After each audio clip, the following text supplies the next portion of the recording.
This podcast, if you don't know, is available on YouTube, Spotify, and Apple Podcasts. And as a reminder to listeners, this podcast series is a volunteer effort with no financial incentives for anyone. So hitting the subscribe button helps to raise the profile of the series and helps you so you don't miss an episode.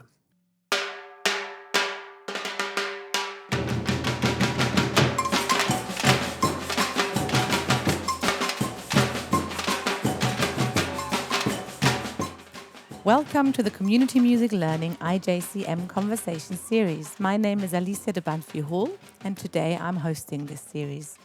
We're here today with Dr. Gillian Howell, Senior Research Fellow at the University of Melbourne in Australia. Her research and creative practice focuses on understanding the contributions of music making and voice to community well-being and social justice, with a particular interest in peace building, conciliation, and dialogue. Gillian, you've worked in Australia as well as internationally in regions such as East Timor, Bosnia-Herzegovina, and Sri Lanka. Welcome, Gillian. Where are you in the world right now? Thank you very much, Alicia. Lovely to be here. I am joining you from Melbourne, which is my hometown, and I want to acknowledge the traditional owners of the lands that I'm living on and working on at this time, which are the Wurundjeri people of the Kulin Nation. And this is a traditional a practice that we have here in Australia, acknowledging traditional owners and recognising their custodianship and their sovereignty of this country. Gillian, the first question we always ask is, can you tell us how you became involved in the field of community music? Well, I think I was always involved in community music in terms of my interest, probably from quite early on in my music training. So I was always the person putting up my hand to do extra workshops or projects outside of the sort of standard musician training program that I was enrolled in. And, if we went on tours, I'd be the person leading workshops in local community settings prior to the concert, that kind of thing. But probably the real turning point for me in terms of this area of work and practice that the IJCM particularly talks about or a field has built up around, started when I went to study in London for postgrad studies. I was at the Guildhall School of Music and Drama in London, and I enrolled in a course called the Guildhall Ensemble, which was a one-year postgraduate sort of laboratory for exploring all the many ways that a person can be musical and engaging with people, with other artists, other art forms, but also other communities outside, away beyond other musicians, I guess, or other trained musicians, orchestras and the like. So we were doing a lot of improvisation, we were doing composition, we were learning how to lead workshops, we were learning how to create music with other people in sort of co-created formats where improvisation is a key tool for developing a piece of music collaboratively.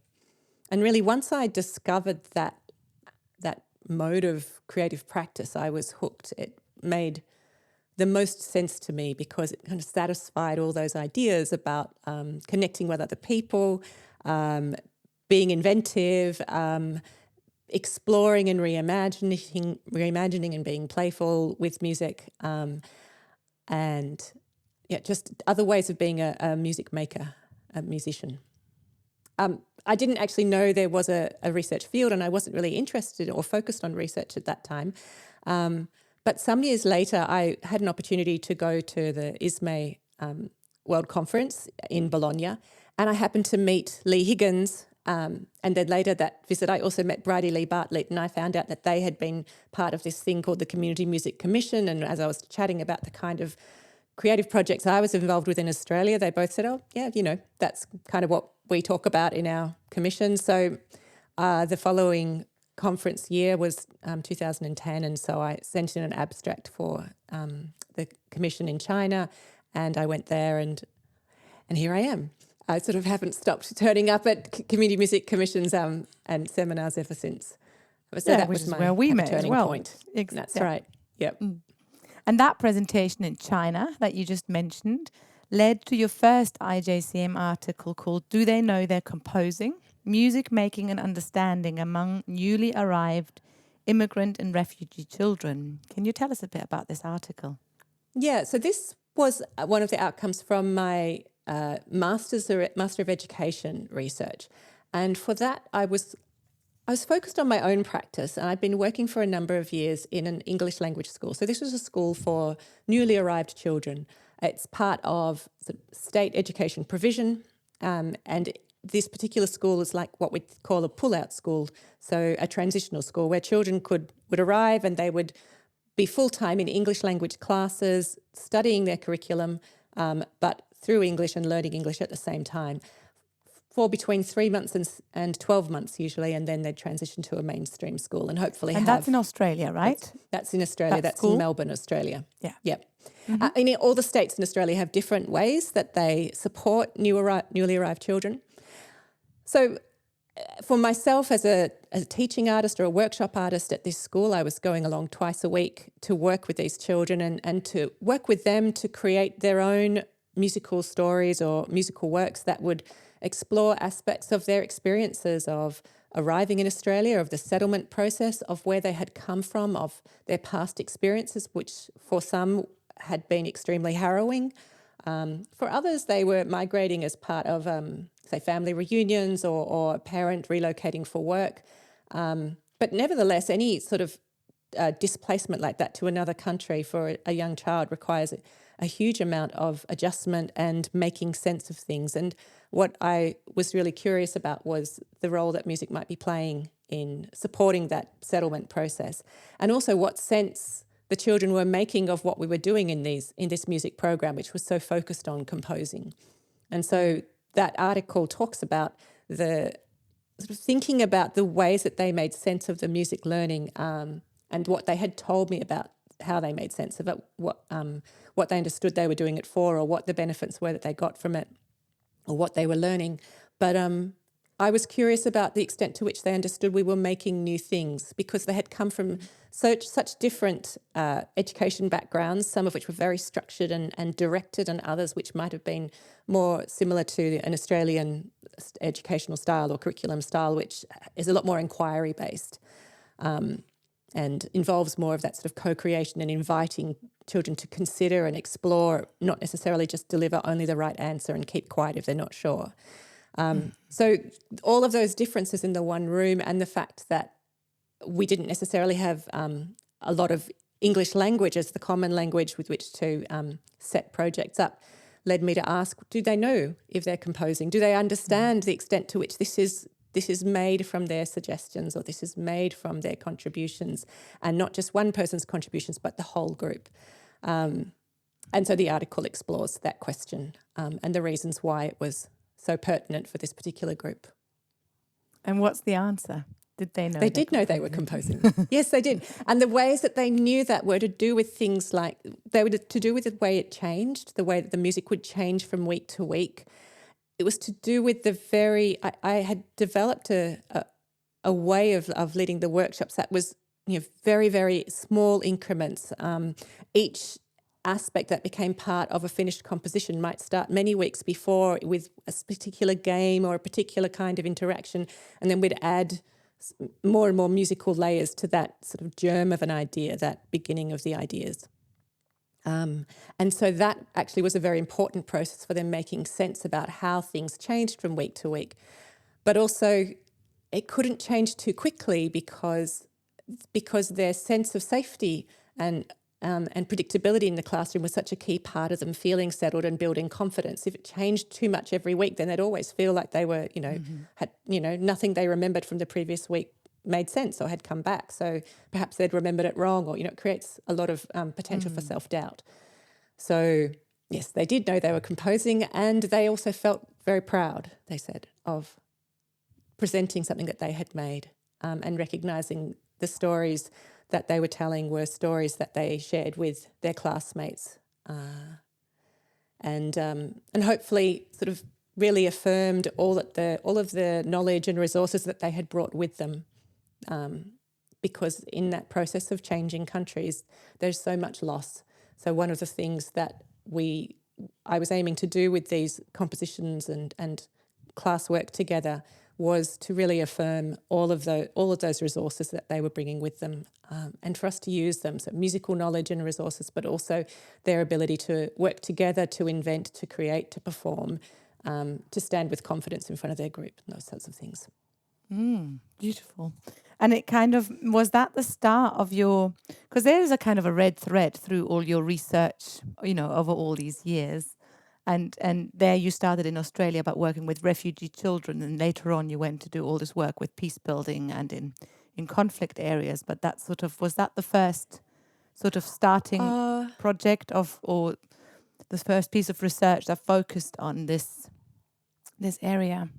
It was the first piece of research that focused on there, but in terms of creative practice, no, I had been working in war-affected countries prior to that. So I'd spent almost a year living in Bosnia after the war ended there in the city of Mostar, where there was a really wonderfully ambitious music project that was funds were raised for it by musicians from the popular music industry, commercial music industry around, particularly in the UK, but also in Europe. And Pavarotti was a major donor, so that's why the Pavarotti Music Centre was named after him. So there we were leading workshops, working with young people. There was a whole team of local musicians who were part of this, workshops program that was happening in schools all throughout the Herzegovina region, schools, refugee camps, kindergartens. The following year, I also spent some time in Georgia, also supporting the same charity, which was War Child, to assess the potential for starting a similar program of workshops there. And I guess those experiences meant that when I came back to Australia, I was sort of very attuned to the potential that music offered to communities that were, really responding to these major social, emotional, psychological ruptures, the sort of breakdown of all that might be predictable or certain in a life, especially for a young person, that music had a role to play there. So I was looking out for those sorts of opportunities or those spaces in my own city of Melbourne when I returned, about where I could make a meaningful contribution and also continue my own learning. So then, and your second, then I sorry? ended up ended up enrolling in the master's research in order to really dig into that work more deeply. And your second article is called "Finding My Place: Examining Concepts of Community Music as a Visiting Artist in Rural East Timor." So this is another totally different region. Can you tell us more about this article?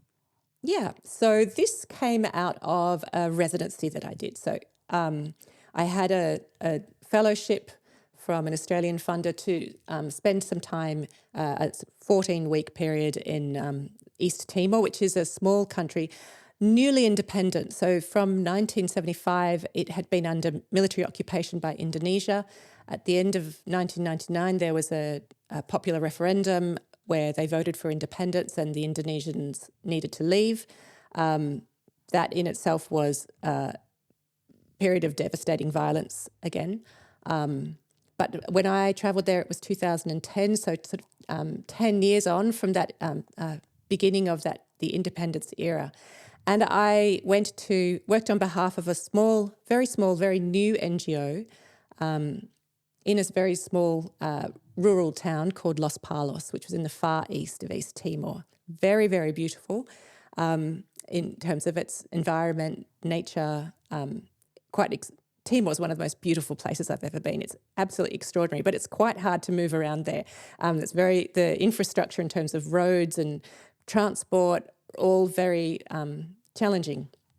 So once I got to Los Palos, I stayed there for the rest of the residency, and was involved with working with young people in the community in particular, and developing community music projects. Really, that article is about making sense of my experience of coming into the community as an outsider, working for an NGO that actually was also an outsider. It had been established by two Australians, and I didn't realise this at the time that I had responded to their invitation to work with them. But they hadn't led any programs or projects in East Timor before. They'd worked there as individuals, the two women, but they hadn't led anything. So in fact, I was the first person there, and neither of these women were there with me. So I was on my own with some potential assistants who weren't quite sure if I was their boss or not, and I wasn't sure about that. The article doesn't necessarily go into those details, but it was a very, a real period of working out how to build those relationships, learning the language as best I could, trying to work out what musically I had to offer. And really, I think for me, that article is my first efforts to try to grapple with those questions that I think are much more prominent. They're much more prominent now. We're in a very different era, I think, of correcting or recognising that presumption that it's fine to just turn up somewhere and assume you might get to be welcomed. I think I did go there with something of that assumption, and I needed to use all of my, skills in building relationships and being humble to build the trust that and relationships that were necessary for us to be able to enjoy working together. And so the article sort of follows that trajectory, and it really builds to a climax in a way, because there was an event quite kind of towards the end of my residency where we were burgled overnight, and one of the instruments was stolen. And someone earlier in my residency had said to me, if you're burgled in East Timor, then it's by somebody who knows you, and generally there's a message for you. They're telling you something.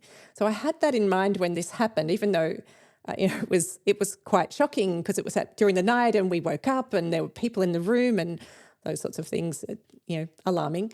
But it meant that I needed to be very, very careful about what that response was, because it was going to be watched and it was going to be read in a way to treat it as a test, and that to pass the test I would need to what I understood it was that I needed to not come down in any kind of heavy-handed way, but to let people know that this had happened. It was a bit stressful or sad or difficult to deal with, but what did they think I should do? What did they think we should do? The people I had the strongest relationships with were the children and then some of their parents. And so I made a point of checking in with the kids, checking in with the parents, letting them know I wasn't angry, letting them know it's very mysterious, but that it was also a bit of a shame, and that in fact they'd dropped the saxophone, but they'd taken a small little bag from it. So we said, there's still this bag that's missing. We got the saxophone back. That's so wonderful. We're so pleased. This small bag of equipment, though, of mouthpieces and things, isn't very much use to anyone else, but the instrument doesn't work without it. But anyway, maybe you'll see it. Maybe it'll turn up somewhere. And it did turn up. And it was glorious, because this sense of celebration among our neighbours, I think, was... Anyway, in a way, the article kind of ends with that story and my sort of reflection on what it is to be an outsider, but also, just exploring what those power dynamics might be, because I certainly hadn't really confronted them in the earlier work I'd done internationally. And I think Timor was very much a sort of key time of my own sort of reflection and learning and thinking and reading about the considerable sensitivity of that work. Yes, how to move in that space with humility and reciprocity, so that we are moving in the space together. That was what I aimed for, and that's what I felt I learned a lot about when I was there. Beautiful. That's really interesting. Your most recent paper is Making Music in Divided Cities, Transforming the Ethnoscape. Can you talk a little bit about this paper and also what you think its main takeaways are? Yeah. So this piece of writing was, I think it's probably one of my first pieces of writing on the topic of peace building. So my PhD looked at post-war music interventions, and the sort of dynamics of these, the different forces that create these different sort of sites of interface of conflict or of tension within projects that can also cause a great deal of instability. So I was mapping out what those main sites of instability potentially could be. At that time, I was really interested in peace building and conflict transformation, the role that music might be able to play in that. But I also I felt like these dynamics were quite important to establish first in order to then understand what a peace-focused intervention would need to be dealing with, how it would need to be entering the terrain, if you like. And then in 2016, I had an opportunity to spend 6 months in Sri Lanka working on the Sri Lanka-Norway Music Cooperation, which was very much a peace and reconciliation-focused project, using music, folk music in particular, to explore cross-community collaborations and engagements and giving people an opportunity to recognise the common ground of their folk musics of the island and to come together and to play and collaborate and share that knowledge. And as a starting point, or as a building block, if you like, of a larger experience of reconciliation between communities more generally following the civil war there. And so that interest was already there, but my PhD wasn't focused on that. But one of my PhD case studies was the Pavarotti Music Centre, so I was able to research this place that I had worked at as a young musician in the 1990s. And so that article was co-authored with 2 other researchers who had also similarly examined or set up cross-community music projects in very divided settings. So one of the case studies was in Northern Ireland. Another one was in the city of Mitrovica, which is in Kosovo. And the third case study was mine, the Pavarotti Music Centre. So I was working with Laura Hassler, who is the director of Musicians Without Borders, and with Leslie Pruitt, who is an Australian-based researcher who's been very focused on youth peace building and through that interest did her PhD on music peace building projects. So the 3 of us worked together to look at what could be learned about making music in divided cities by comparing these 3 case studies. And we used a framework of urban peace building, and that in itself was conceptualized around the significance of creating what the authors of that particular paper called peacescapes. And peacescapes comes out of the idea, Apadurai's ideas around globalization, and that the globalized world is more characterized by scapes than by sort of traditional borders and boundaries. So he talks about mediascapes and there's a number of others, but mediascapes and ethnoscapes are 2 of the scapes that he presents. And so the work of urban peace building is to try to move a society that is deeply divided away from the patterns and the norms of an ethnoscape and more towards the norms of a peacescape. And in a peacescape, there is greater cooperation, there is sort of movement, physical movement across the geographic space and the blurring or reducing of those sort of hard divisions geographically or spatial divisions, and then also the ways that music might then create its own peacescape in creating a shared language or a shared sense of identity and common ground that everyone is sort of equally invested in and can work together to achieve and imagine and then rebuild and reiterate each time they come together. Really interesting. So I've heard some of your recent presentations in Finland last year, which is, I think maybe you want to talk a little bit about what you're working on at the moment, because it kind of seems to build on this whole journey that you've just described. Yeah, it does. So last year in Finland, at the ISME main conference, I presented on a framework that I spent a few years developing, which was just looking at thinking about music and peace building as producing different types of peace or different varieties of peace. And I've developed a typology that is sort of differentiates between, say, peace that is directed towards an audience or a peace message that is directed towards an audience as opposed to a piece that happens through a direct encounter, interpersonal encounter, or an encounter through musical materials and musical ideas. about the role that the social aspects can play, particularly in those encounter-based projects, and how they affect or create a qualitatively different kind of peace. And the fourth dimension was around conflict engagement, the extent to which the actual source of division, it's not necessarily a conflict, but some kind of the tension is present. And that last element was probably the least well represented or documented in terms of music and peace building literature.